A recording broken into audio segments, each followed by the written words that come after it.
చాలా చోట్ల క్రిస్టియన్స్ని చంపేస్తున్నారు కదండి. సో చంపేసిన వెనకాల ఉన్న వాళ్ళకి ఎందుకు దేవుడు పనిష్ చేయట్లేదు? క్రిస్టియన్స్ని చంపితేనే దేవుడు పనిష్మెంట్ ఇవ్వాలా, లేకపోతే ఎవరిని చంపినా ఇవ్వాలా?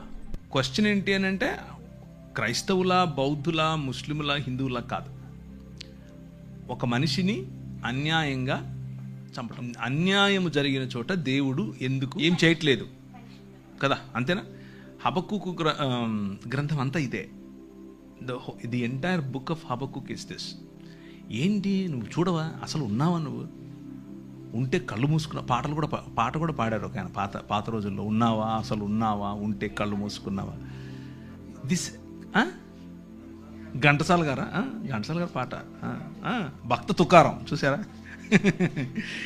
అందరు భక్తులకు ఇదే క్వశ్చన్, మీకొకరికే కాదు, ప్రపంచంలో ఉన్న అన్ని రకాల భక్తులకు ఇదే క్వశ్చన్. అయితే భక్తులు ఏం ఎక్స్పెక్ట్ చేస్తారంటే జరగంగానే ఆయన కత్తెత్తుకొని వచ్చేసి వేసేయాలనుకుంటారు.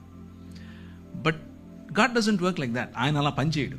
ఆయన ఏమంటాడు అని అంటే, నా ప్లాన్ ఒకటి ఉంది, నేను చేస్తున్నా. అప్పుడు హబక్కుకు కోపం వచ్చి దాన్ని ఏమంటారు, అలిగితాడు.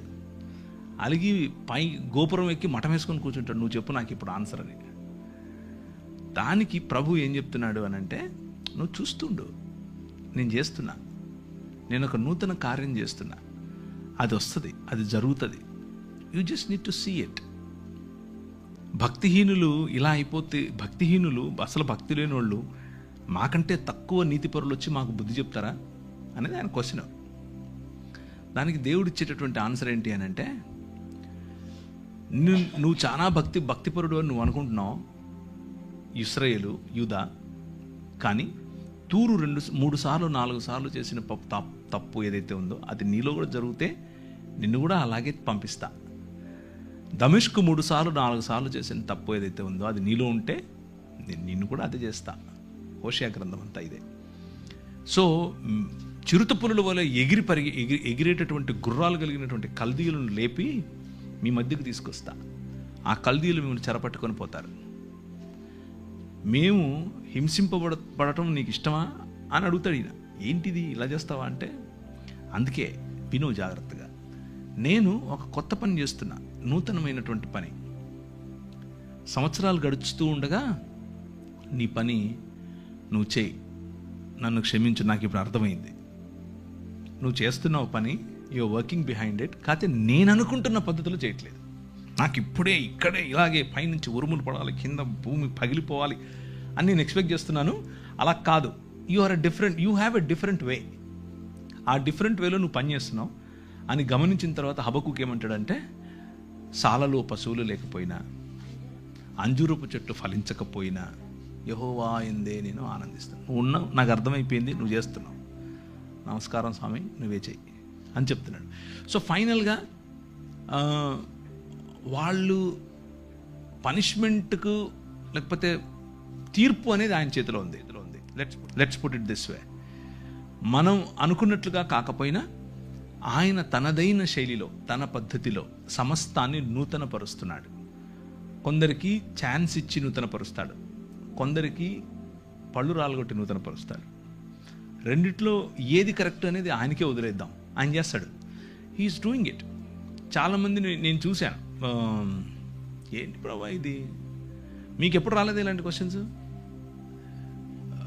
మా పెద్ద పాపకి టెట్రాలజీ ఆఫ్ ఫాలో, హార్ట్లో 4 రకాలైన ఇబ్బందులు ఉంటాయి.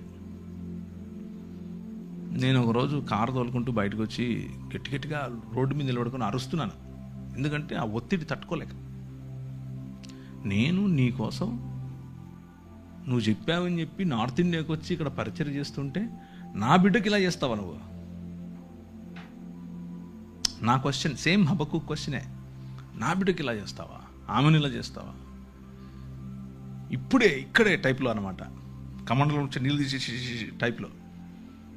ప్రభు అన్నాడు, ఏం మాట్లాడలేదు ఆయన, ఏం మాట్లాడలా. ఒక 2 ఏళ్ళు నేను అలిగా ఆయన మీద. వాక్యం చెప్తున్నా, తిరుగుతున్నా, మొత్తం ప్రపంచం అంతా వెళ్తున్నా, కానీ ఆయనతో మాటలు లేవు, అలిగా అనమాట. Then one day God spoke to me and said, చూస్తూ ఉండు నువ్వు, ఆ 2 ఏళ్లలో 1 సంవత్సరం తర్వాత ఒక మంచి డాక్టర్ని పరిచయం చేశాడు. ఆ మంచి డాక్టర్ ఆపరేషన్ చేసి కరెక్ట్ చేశాడు. కరెక్షన్ అయిపోయిన తర్వాత ఆమె she is just like any other normal child, no difference. So మనం అనుకుంటున్నట్లుగా కాకపోయినా ఆయన ఈ ప్రపంచంలో నూతనంగా ఏదో చేస్తున్నాడు. దాన్నే మనం నూతన సృష్టి అంటున్నాం, దాన్నే దేవుని రాజ్యం అంటున్నాం. ఆ దేవుని రాజ్యం వచ్చినప్పుడు, నూతన సృష్టి వచ్చినప్పుడు మనకు స్పష్టత చాలా వస్తుంది. కీర్తనల్లో 1/3 కనీసం ఒక 30% కీర్తనలు అన్నీ ఇవే. ఏంది ఇలా అయిపోతుంది, రాత్రిపూట తలగడంతా తడిసిపోతుంది, అయినా నువ్వు చూడవా, నువ్వు వినవా, నువ్వు కలుగు చేసుకోవా అనేవే కీర్తనలు. So the book of Bible is full of emotion from humans. మనుషుల నుంచి ఇమోషన్ ఎక్కువ ఉంటుంది దేవుని వైపు. దేవునితో కొట్లాడటం, దేవునితో అలగటం, దేవునితో స్ట్రగుల్. ఇది మతం ఏమనుకుంటుందంటే, ఎంత గర్వం రా నీకు, దేవుణ్ణి, నాయన హీస్ అవర్ డాడ్, నాయన, ఆయనకి ఇష్టం.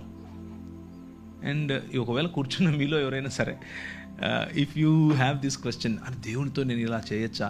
Yes, you can. దేవునితో పెనుగులాడచ్చు, దేవునితో కొట్లాడచ్చు, దేవునితో అలగచ్చు, బొంగమూతి పెట్టచ్చు.